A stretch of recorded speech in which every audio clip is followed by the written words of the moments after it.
care about the future, cause they live it in the past. Sal and Kurt are taking all 5 seasons of Blossom to task. You'll laugh, you'll cry, you'll be weak in the knees. This show's got more range than Nick on the keys. Only gal in the house, and that's how she goes. One brother was a junkie and the other one was. Weekly lessons coming fast in the Russo flat. Blossom's teenage girl problems are as big as her hat. So take your opinionations and make them shine. It's the OK Bloomer podcast, and it's about damn time. Don't know. Don't know. Stop buying your DVDs at Value Village.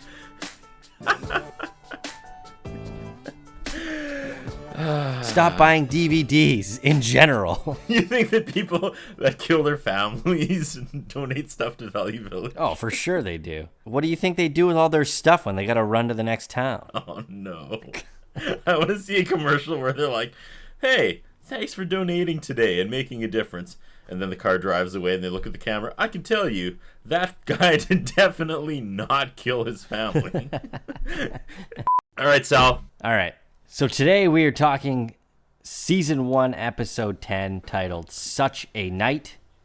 First aired March 11th, 1991. So this is it, the final 5 episodes of Season 1. Feels like we're about to graduate from elementary school. I think so. I think you're right. Right?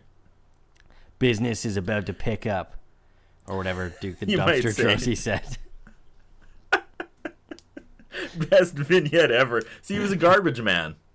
And it's brilliant. His friends would ask, how's business, Duke? And he looks into the camera and says, business is picking up, because he's a garbage man. Yeah.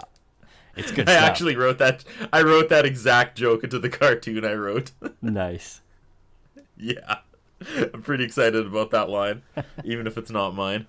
The writers of that wouldn't dare step up and claim it's part of their intellectual property just for how embarrassing it played out originally. They'll be like, he can have it. We're not even going to get lawyers involved. We'll just pretend he made that line up and it's not ours. It's the best thing to do when writing bad copy.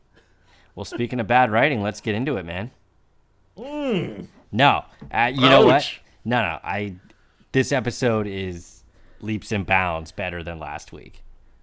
Yeah, you just saw the segue there and you had to take it. I respect that. Yeah, I'm a sucker for a good segue. Yeah, we all are. Okay, it's the time. Should I do like a drum roll? Tell me what iTunes have to say about this episode that would later be imported onto Disney+. Okay, so the description this week. Blossom looks to Six for support to call a guy for a date. Sure. I feel like right. that was such a small part of the episode, but that's not here nor that's there. like not even 1/8 of it. You know what? Hold on. Okay. What if this person only watched the first 5 minutes? Is that a theory? You've said that For all before, these and lazy you may be synopsis? right. Did I say that before? You did. Damn. Yeah. Okay, well, maybe we'll have to start paying attention to that. Because that was what I would assume the show would be about if I turned it off after 5 minutes. Right, yeah. That's entirely possible. It in no way changes the fact that he's clearly a lazy asshole, but... Okay, so a little more filled out description here by the TV database. Yep. Blossom leans on Six for support while calling a boy for a date. Anthony tries to help a friend stay sober. Nick gives Joey a hard lesson in mathematics. Yeah, that's better. Yeah. That's Feels a it out a little little more of more. a hook, too.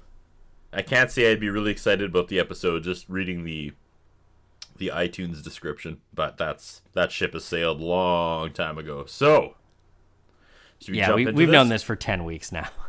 Yeah, it's Should not never going go by anywhere. the- It's probably only going to get worse. By like season 3, it's going to be like Blossom exists. Don't laugh at that. You're better than that. That was- Blossom, joke funny. that joke didn't even make sense. I should have been writing last week's episode. That's why it was good. Okay. I press play on Disney Plus. It asks if I want to skip the intro.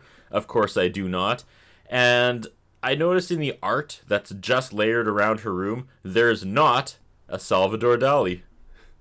It's like knockoff. Definitely not an original, but it looks like if you went to, like the Dollar Tree or something, that's Right. where a poster like that would look. That's supposed to look like a Salvador Dali, but it's not. And I honestly don't know how much longer I can keep this gag up of trying to find something to stare at. You're pretty lucky that there's only 4 episodes left, and then I'm pretty sure they changed the intro that's in right. season 2. So.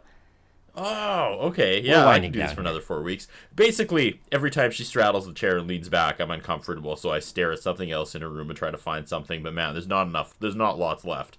I am running out fast, but I got it for another 4 weeks. Episode 10, Blossom and Six are dancing, and I love the scenes where they dance because I have every reason to believe teenage Mayim can't dance, while teenage Jenna Von Oy can absolutely dance. Yeah, you said that last time they had a dancing It's intro. true, And man. I kind of look it. out for it, but I couldn't tell.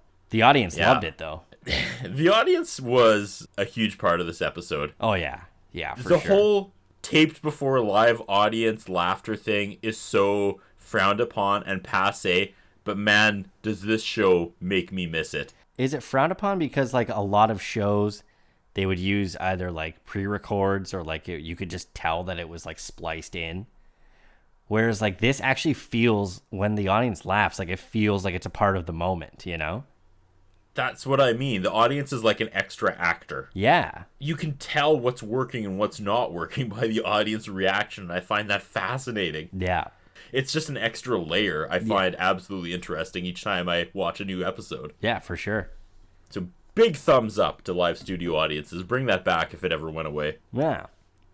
So it looks like Blossom and Six are having another sleepover here, and I noticed that Six upgraded from the floor to a little mattress beside Blossom's bed. Evolution of the sleepover. Also, we forgot to mention, this episode was written by Don Reo and Judith Allison. Judith Allison, writer of episode 3, Dad's Girlfriend, which we enjoyed. Yes. She has some issues that she clearly pushes into the script, and we see that again this week. Yep. But Don Reo, one of the, creators of the show? He must have flipped his shit after the disaster, the train wreck that was last week. Yeah, he was like, I really believe that.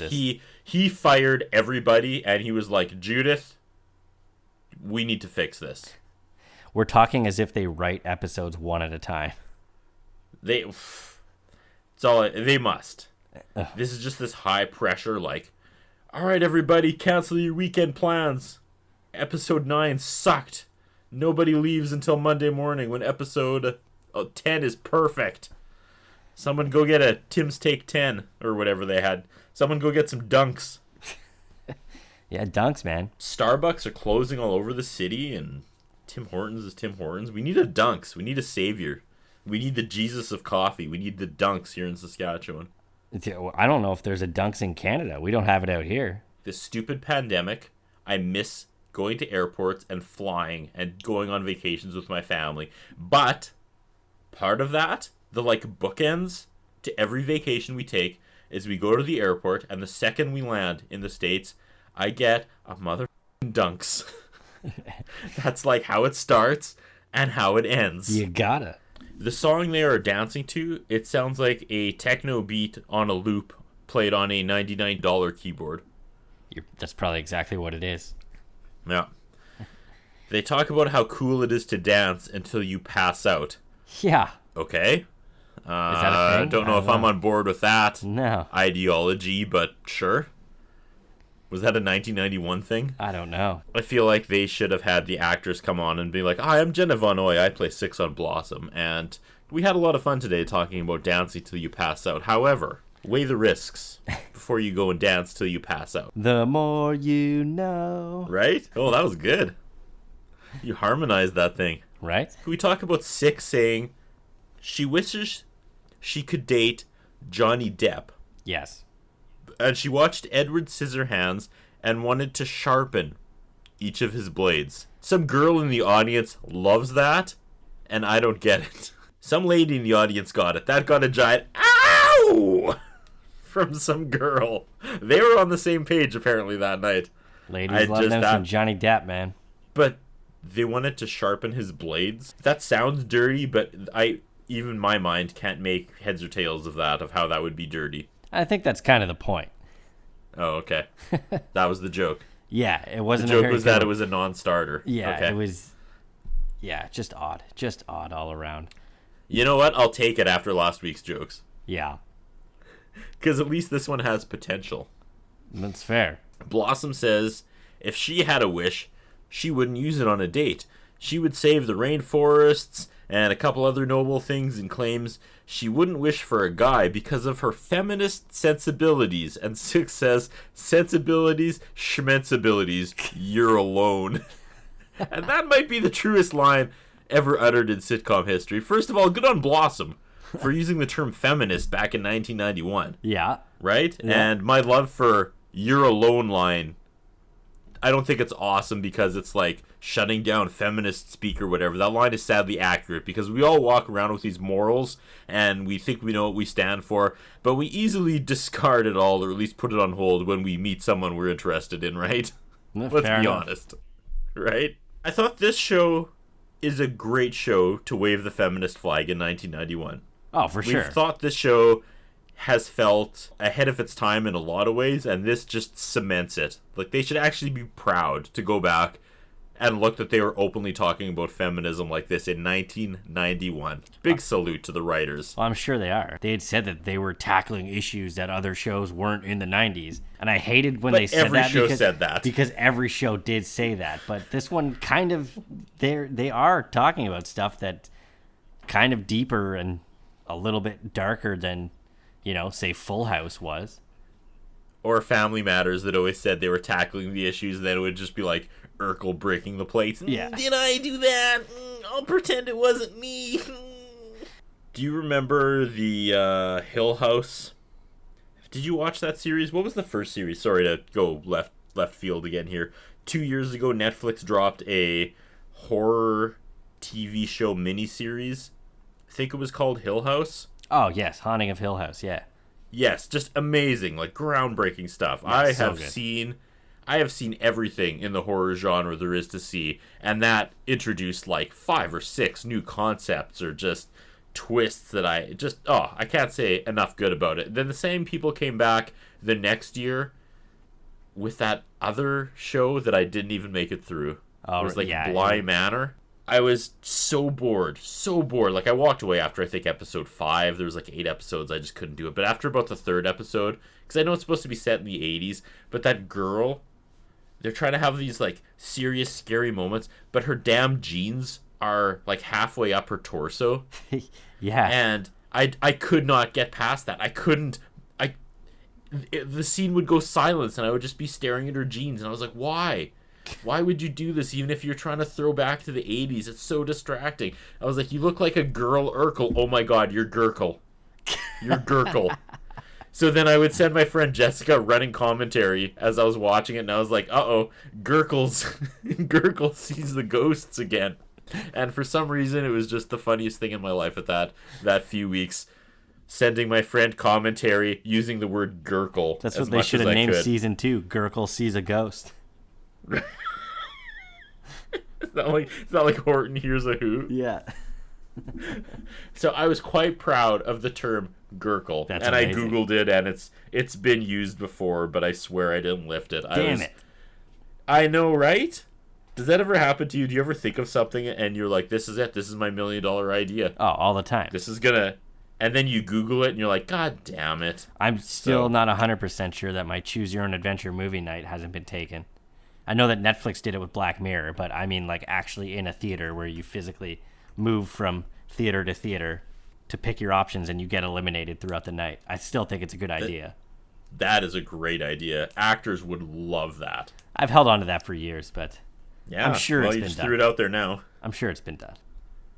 I don't know, man. That's good. That would take a lot of space. You'd rent out an entire movie theater and everybody would start in one, and then it'd be like, when it comes to the time, it'd be like, all right, go to theater 3 or go to theater 5. I thought you meant live theater. No, like, Hold on. Let me back up and take another run at this mentally. So, an entire movie theater where you would move from screen to screen, yeah. depending on what you choose. Yes. And then you get slowly eliminated. Yeah, you get eliminated, and then they just like usher, like if you got eliminated, the lights would come up, and you'd be ushered out into the lobby, and then you would just like, it would just be like a bar, and then you just try and get to the end. I like that. I think it's a great idea.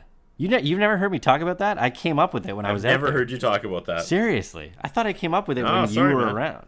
I probably was like Dude, you need to bring that so hard it's already been rotten.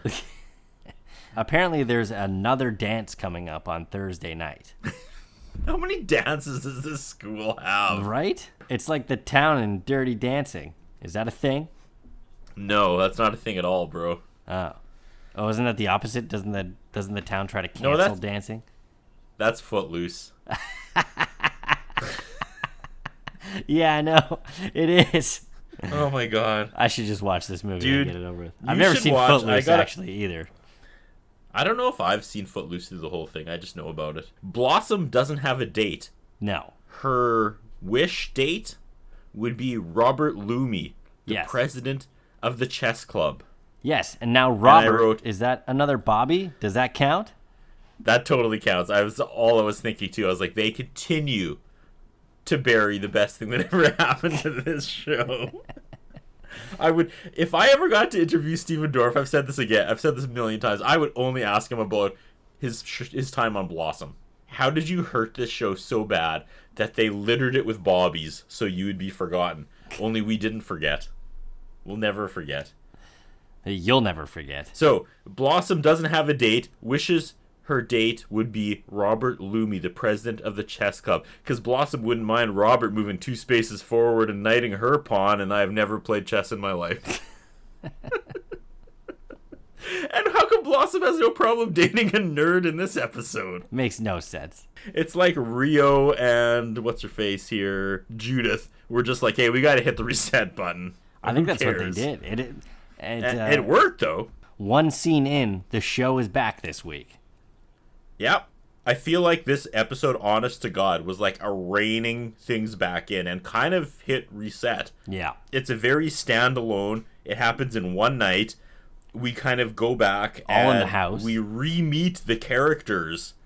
We kind of get reintroduced to what they are, and I loved this episode. I thought this was exactly what they needed after the completely came off the tracks last week. So at least they're aware enough that they needed this episode, and hats off to them for pulling it off. You're right. Blossom says she likes the freckles on his nose. Six says she wonders if he has freckles on his butt, and the audience, all the women in the live studio audience, collectively just have this like sexually charged yell, and it is the coolest thing you've ever heard. They're all just like, ah! Yeah, and it was just women's voices. Like, I know, it was exhilarating. It was so awesome. It made that moment like punch like that much harder. Oh, for sure. And I'm trying to think back, like, this must have been a huge show for, like, legitimately a huge show for girls back in the day, just to have, I don't recall a show that was focused on young women that was actually, like, sexually charged like this. Like, good for them, you know? Yeah. Like, hell yeah, cheer for that. Obviously, like, Fresh Prince, the girls were hip, but, like, mostly they were, in the 80s, they were pretty reserved and, you know? Didn't really... Yeah, fair enough. You didn't really portray them as, like, sexually interested unless they were the antagonists or the bad influences, right? Yeah, that's true. So to actually have a healthy attitude like this and celebrate it, hell yeah. Good on you, Blossom. It's awesome. It's working. Yeah, just that cheer from the girls in the crowd. Oh, my God. So it made it so much better. Right? Like, I just had the biggest grin. When does anybody say that? Like, when does anybody say, like, a studio audience makes a show better or, like, makes a scene better? All the time in this show, for right? Sure. It happens a lot. So Blossom steps up and says she doesn't have a date for the dance, so what's a feminist to do? She's going to ask him out. Yes. So Six calls her on it and is like, do it. And she's like, I will. So Six hops up and dials Robert's number. And I'm going to take a beat and ask why Six has Robert's number memorized to the point where she doesn't even hesitate. But then, no, never mind. She's calling her friend Kathy to get Robert's number. Yeah, I wondered the same thing. Six is all sassy and aggressive here, and I love it. Yeah, and I love what Blossom's doing, too, the way that she's pacing around her bedroom. Yep. Like, all nervous. It's so well done. Yeah. So Six calls Robert and take it away. So Six hands the phone to Blossom. She's talking to Robert, and she says, would you be interested in, and then hangs up on him. Blossom is dressed like my senior citizen father dresses now, and Six is dressed like my 5-year-old daughter dresses now. And scene ends. Yes, they go back to dancing. So Anthony's downstairs on the couch watching TV. The doorbell rings, and it's Jeff, a buddy of his. Hold on. What's he watching? I didn't even hear what he was watching. Oh, Sal, he's watching the Lakers game. And I'm thinking, it's time to take those cheerleaders to task once again, because everything is connected here. And before they fired last week's writers, they were like, hey, you know what? You don't have to pay me and I'll go. Just make sure those goddamn cheerleaders get it again next episode. And they're like, all right, buddy. So they clearly cut the next few lines from the script. However, the fact that he was watching a Lakers game still made it into the final cut. Good catch, man. Also, who turns the TV off when the doorbell rings? Can we talk about that? Have you ever done that in your life? Have you ever been watching a game, like, leaning forward completely into it, hanging on every shot, and then the doorbell rings? Click! No, I hardly ever answer the doorbell when it rings. I hardly ever watch sports, so between the two of us... Maybe you give your full attention to your company who shows up randomly at your door. And speaking of company... Oh boy, it's Jeff, a friend of Anthony's, who instantly appears to be high on cocaine. Right? So, like, right away, he's all twitchy and fast-talking and weird. Yeah, I wrote, this character Jeff is on drugs and has one foot in the pit of Blossom characters we never see again. Oh, yeah. He's already there. Right? So he instantly tries to bail, but Anthony invites him in. So then Jeff starts trying to act normal, and I noticed that, when he's trying to act normal, he kind of has the same mannerisms that Anthony does. I did kind of notice that he mirrored Anthony's movements, and I thought that was great. Yeah. Yeah, so Jeff wants to go for birthday drinks because, quote, he can handle it. Yes. Anthony asks what happened last time, and Jeff says he drank, woke up 3 days later, and had sex with an animal. Yeah, he didn't say outright that he had sex with an animal, but... It was implied. He said he woke up 3 days later next to a farm animal, and then there's a long pause, and there's, like, incredibly dragged out, awkward audience laughter. Yeah, I wrote like the crowd, did not know what to do with that. I didn't either. Because the next line, Anthony says, your mouth tasted like you were out licking pool tables. Gross. Like, a bestiality joke? Like, what the hell is going on? Yes, and then I said, how does Anthony know what Jeff's mouth tasted like? The thought of someone licking a pool table was somehow grosser than everything that's happened previously. I don't know why that really got to me, but could you imagine, like, just the texture Oh, God. of a pool table? Yeah, like a bar pool nasty. table where, like, things have been spilled on it over the years and Right? people sit, but he probably found cocaine crumbs, so... Oh, yeah. He just... Man, at like 3 a.m. after close, you know people are having sex on that thing that we're there. Yeah. Right? Yeah, for like, sure. that is the last thing I would want to lick. Jeff says, remember when I barfed on the guy who's carrying me home? And then Anthony says, that was me. And there's, again, lots of laughs from the audience. They're loving this They're eating up their misery. right? We go back upstairs, where the gals are done the dance routine part of the evening and have moved on to the fashion show part. Six asks if they will still be friends when they're, like, old, like 30. And I said, hear that knock at the door? It's foreshadowing. Then Six drops kind of a bombshell. What does Six want to do? She asks if it's possible for someone to swallow a basketball. And then she says she's thinking of getting pregnant. Blossom says you can't get pregnant from a basketball, but you can get pregnant from a basketball player. The gals in the audience like that one. They sure did. I love this. Like,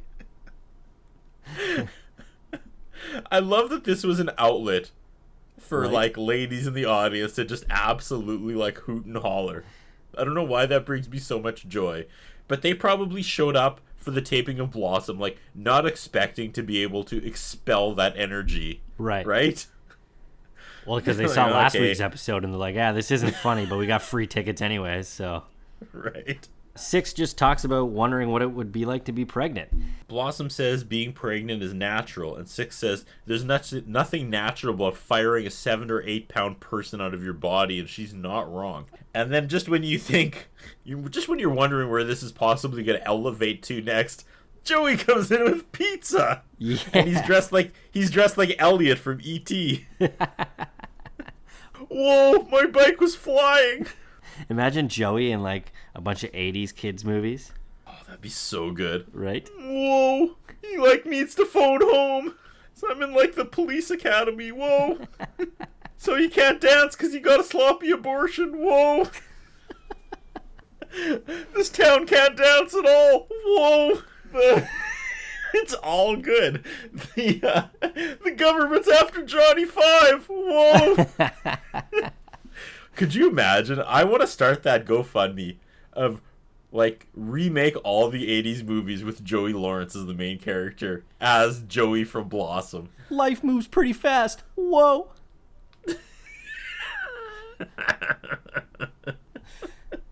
He plays all the characters. Whoa, Could like you imagine? Bueller. Whoa. Doc, what's going on? Whoa, Marty, we gotta go back to the future. Whoa. So he comes in acting like a sad sap here too. Yeah. Blossom's like, I thought you were going to the movies. He's like, well, Dad's making me stay home and practice math. So Joey brought them pizzas that they apparently ordered, and now Joey says that Nick is making him figure out the tip. Blossom says 15%, and that still checks out today, I think. Yep, sure.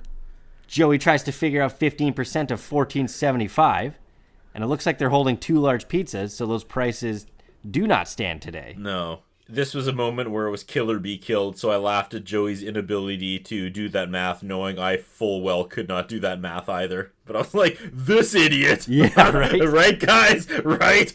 I was like, this moron, as I pulled up my calculator on my phone. Totally. And when he's doing it, he's like, lose this, carry the 2, whatever. But did you notice at this part, like, the camera did, like, this weird zoom out? No, I didn't notice that. Yeah, the camera, like, it got kind of shaky.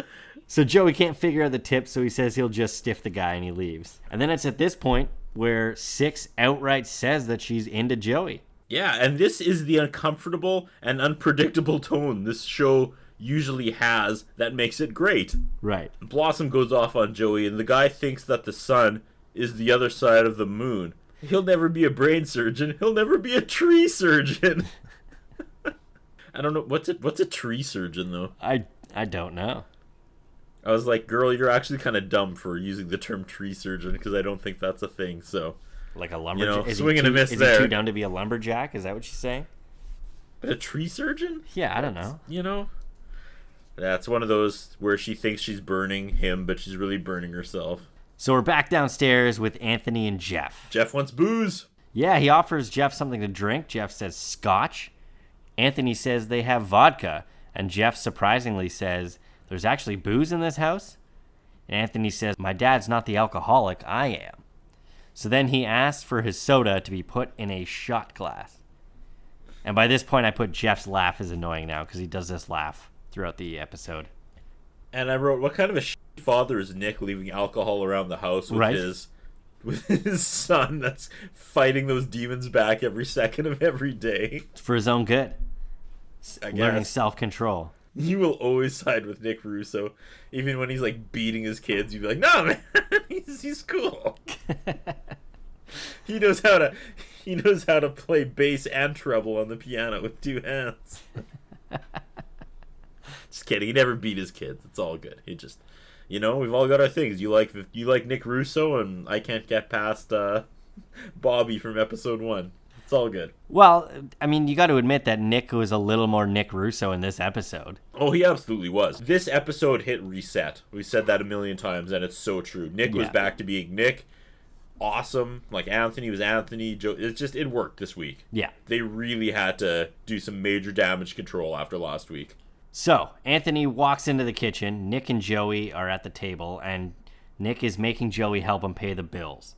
Joey has the realization where he says, in order to buy anything good, you have to earn more money than you spend. And then Nick is so happy by this realization with Joey that he kisses him, and the audience is loving it.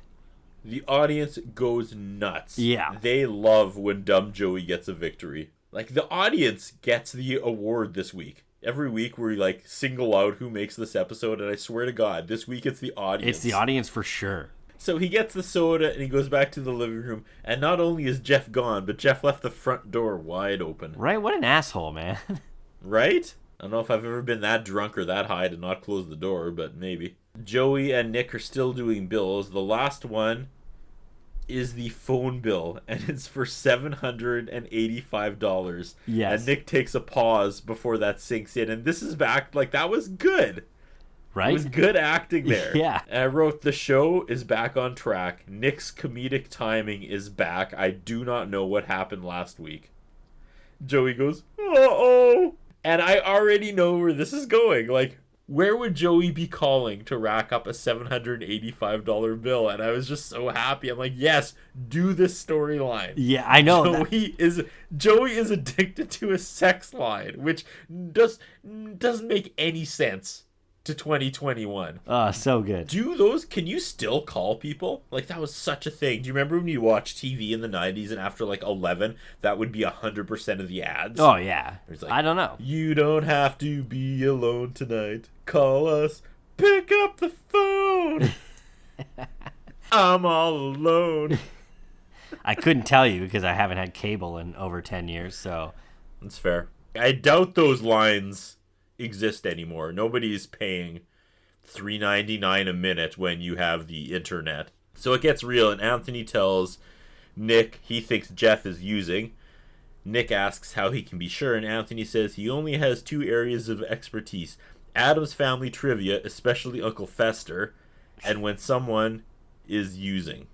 Yes. Are you familiar with the Addams Family? I mean, a little. I don't know much about the Addams Family. In October, I did a freelance gig where I was one of the camera ops for a closed set live stream production of the Addams Family. Cool. And Uncle Fester, honest to God, like 2001 gold dust from the WWE. Is that a thing?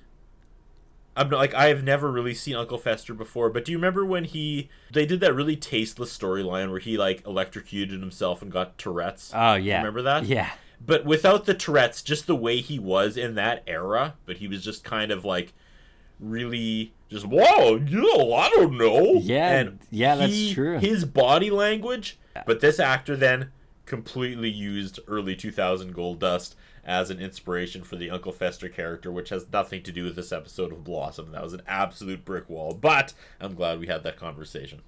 Yeah, when he says that he can tell that somebody's going out to use, is drinking using? Do you call drinking because that was his whole thing, that he's going out for drinks, right? Yeah. Or is it implied that he'll be shooting up in a back alley within the hour? Like, I didn't know.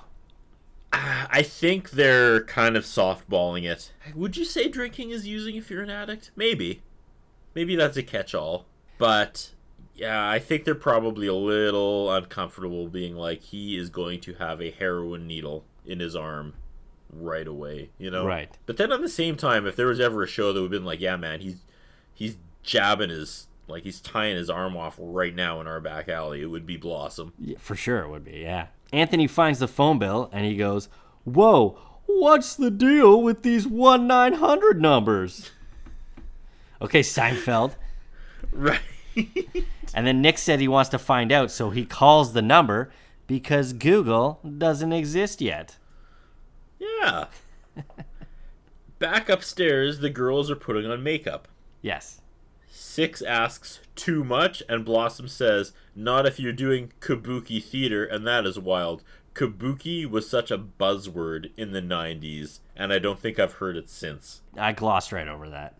Oh, man, everything, like, kabuki, that was so, like... What, you know, every year you'd go to the exhibition, and they would always be, like, cheap knockoff of whatever was popular. I remember for, like, 2 years, you could get, like, kabuki everything. There'd be, like, kabuki shirts and masks. And it was like, all right. So we moved on from that, and I don't think I've heard the word kabuki ever again, but that really brought me back. Six wants to get lip injections. Yes.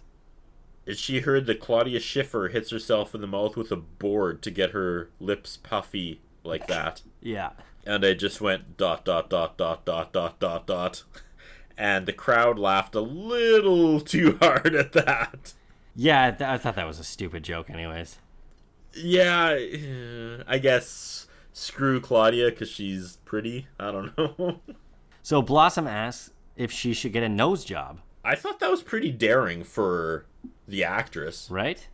Good on her. Like, that took some confidence. Nah, for sure. If I was an actor playing a character that was asked to point out an... What's the word I'm looking for? Something that I would probably be... Self-conscious about yourself? Self-conscious about in real life. Yeah. Because, I mean, Blossom is famous for, her nose. Right. That's the thing that's brought up all the time as the actress. So, for her being cool to allow the writers to bring it up... Right. In her fake character, it's pretty good. Good on her. Yeah, and you know what? I bet. thought Six did a nice job here too of telling her like, no, your nose is fine, and you should definitely leave it alone. That swells Blossom to get the confidence to call the dude back. Yes. Only to hang up on him immediately again. And that story is not done, but we'll come back to it in a second. Because from there we go to Joey's room, and Nick barges in, and Joey is hiding under the bed, and you can just see his feet sticking out from underneath. What were your thoughts of this initially? How so? The fact that he remained under the bed for the first few minutes of this scene, I really wondered if they messed up and Joey Lawrence, the actor, was gone and they needed to shoot this scene. I think it was for comedy, but at first something just like warning bells were going off in my brain. That is not Joey Lawrence under the bed. That didn't even cross my mind. So Joey has called this sex line 174 times and racked up the $700 bill. Yeah. And I wrote, damn, Joey, 174 times in 1 month. I'm assuming this wasn't on the last bill, or else Nick would have noticed. Oh, yeah, true. So in 1 month, he called 174 times. That's between 5 and 6 times a day. He's 15 years old. And you know what? That math checks out. Yeah. Nick and Joey start talking about the girls on the phone. Nick says he called Babette twice, and he got cut off the first time. And then he said they want you to call back because then they get $2 for you to call back every time, and it's a scam aimed at people like him. And that is not where I thought this scene was going at all. It's turning into a lesson about getting scammed over the phone. I gotta give props to Joey Lawrence, the actor, once again. Joe is my favorite character of the show. I'm sorry, I don't need to apologize. You don't even have to apologize. Every week, I think he knocks it out of the park. Playing the dumb guy without, like, being too dumb, if that makes sense. Right. And I know we're gonna head there. I know by the last season he's probably so just painfully dumb and a caricature of what he became. But right now, he rides the line so perfectly. When his dad starts talking about Babette and his head pops up for the first time. Yeah. It's like he knows he's in trouble. It's like last week. The one good scene from last week's show where everybody's piling on him for having the dumbest idea with the fake ID, but he's just like, he knows it's a good idea. His just narcissism is like, he wants to talk about how good his idea is and he will just absorb all their ill will. Right. For an opportunity to do that. It was the same thing. As soon as he mentions Babette, his head pops up and he's just so happy. He's just so excited to talk about her. Even though he's in trouble and on the line for $800, he's like, Babette? Did you say Babette? Yeah, man. Right. So he has this huge smile and he's like, you talked to Babette? And then Joey has to go. They come to the conclusion where Joey has to go back to the video store to work off the bill. Yes. Which only is $500 of the $700. Hey, Nick, that's still a $200 phone bill, which seems extremely high. Or I thought maybe Nick had the last $200. From phoning Babette? Oh. Well, he did say that he called her twice, so... You're right? Maybe he stuck around on the line. Because last week, it was implied that he may have tried to hire a prostitute. So... He's a lonely dude. He's got a lot of stress piling up. We haven't really seen too much into the world of Nick Russo. Beyond where he goes when he leaves the house, right? So I imagine he gets in his car and just like, doo-doo-doo-doo-doo. All right, Blossom Joey, see you later. He just doo-doo-doo-doo-doo-doo-doo. He's got his little tunes, his piano melodies. He's gonna commit to paper later in his head, and he gets in his car and puts his seatbelt on with his big smile, adjusts his mirror, then just goes.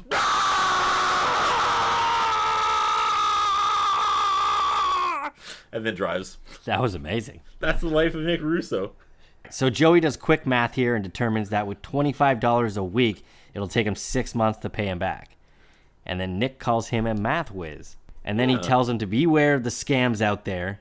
And he's back to like his cool, calm fathering from the first few weeks that made him a cool dad. Right? And Joey thanks him for not coming down on him too hard. Nah.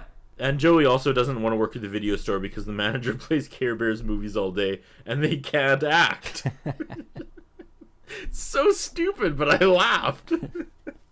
These are the moments last week's episode missed by a mile. Oh, for sure, yeah.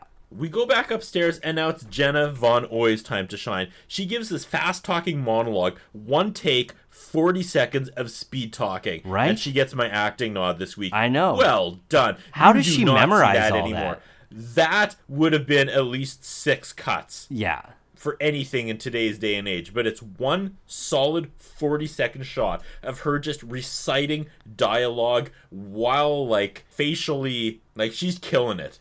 Yeah, and She's she's emoting. just talking gossip, and it's like the way that But she's just emoting groaning- properly as she's speed talking gossip. Yeah, like, it was so good on you, girl. so well done, and like the fact that she memorized all that and was able to do it all in one take is insane. That is one thing that I do remember about Blossom, like as a kid, is Six being like the fast talker. Yeah, And for sure. and she really showcased it here. Like this is the first time that it's really stood out. Jenna Von Oy is like, I'm getting my name on the main credits next season. Right? It is my time to shine. Blossom's fighting the good fight for marriage, and Six shuts her down. Yeah.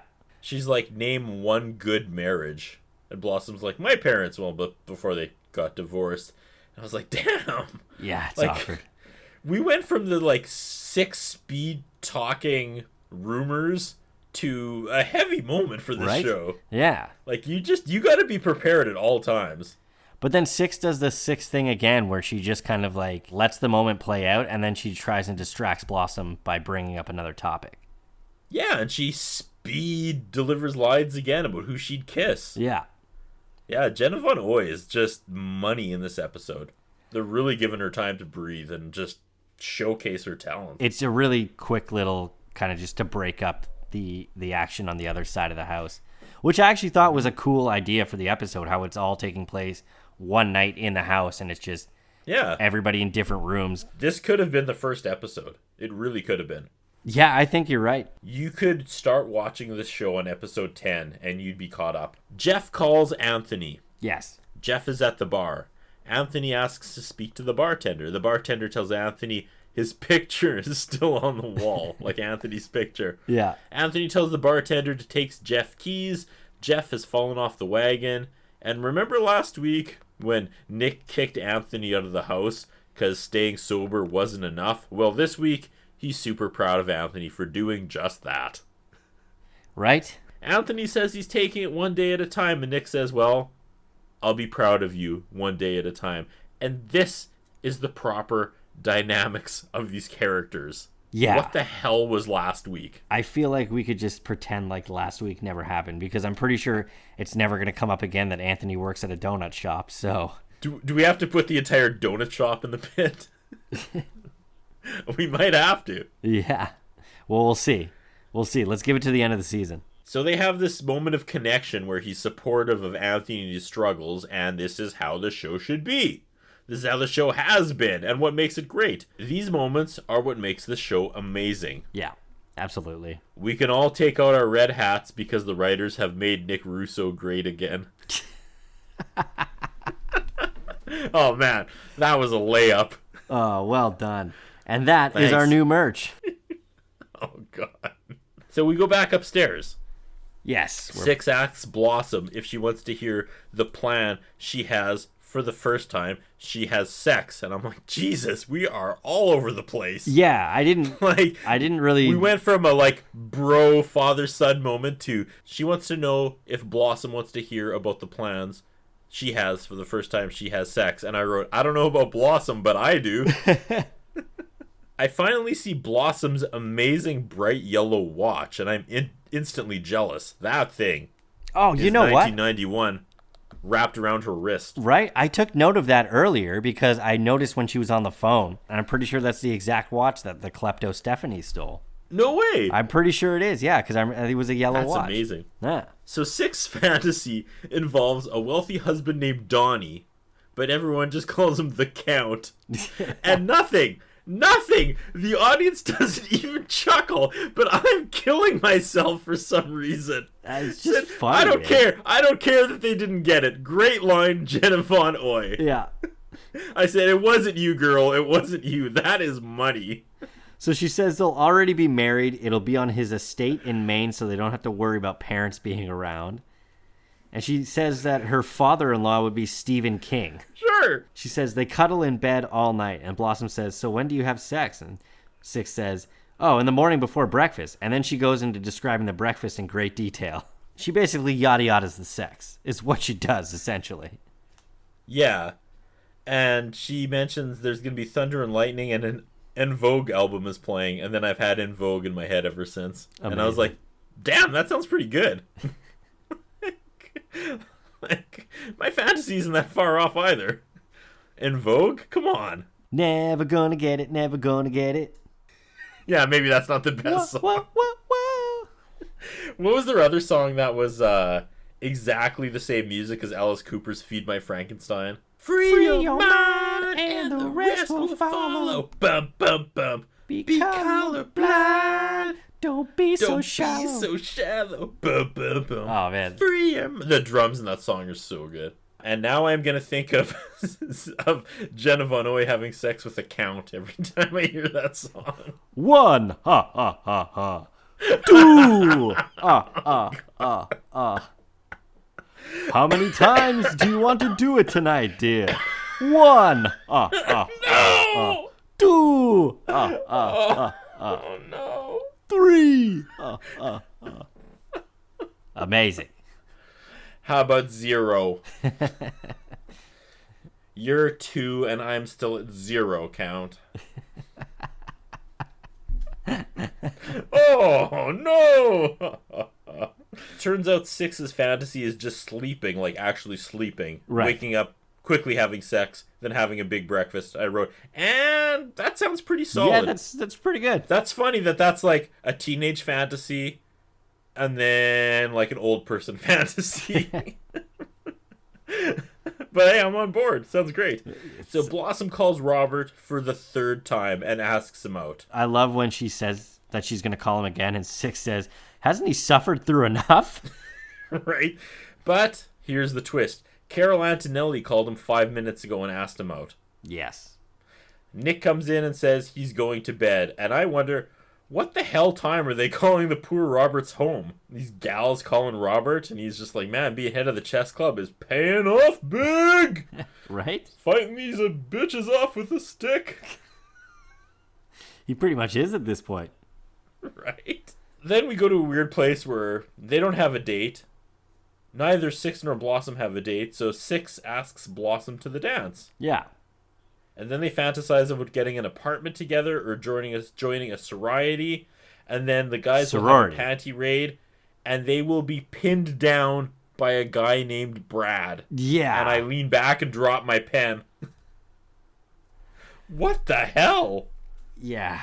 I mean, they got the Even name. the girls They got the name accurate, but man. Oh, for sure. What Brad is a rapist. Oh, absolutely. Yeah, for sure. But the girls in the audience were like, girl? No. Yeah, that's a weird thing to fantasize about.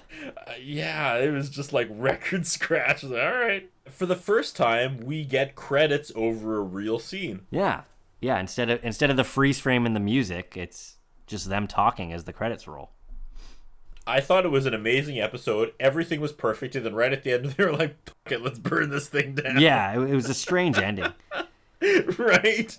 Ending on a rape fantasy. Roll credits!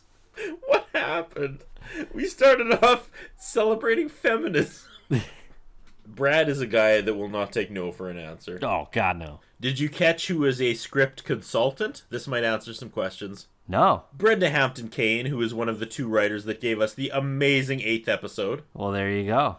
So she came in with her big red marker and was like, nah, we gotta fix this up. Scratch that. You know We're what this- going to name him the Count. Yeah, we're gonna bring in the Count, we're gonna bring in Robert, which is pretty much Bobby, and you know what this really needs to bring it home? You know what this script really needs? A rape joke. Bam! So, guest star this week, Jeff. What do you know him from? I don't know. The actor's name is Billy Morissette. He was apparently in HBO's Girls, which I have all the seasons and I have never watched. Yeah, I can't Apparently stand a Lena good show. Dunham, Okay, fair enough. so I don't think I'll ever But- watch it.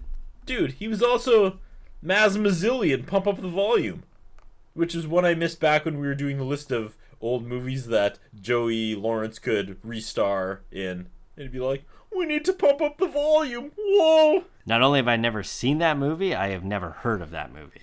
You've never heard of Pump Up the Volume? Christian No. Slater? No. Yeah, man, it's good stuff. You should watch it. All right.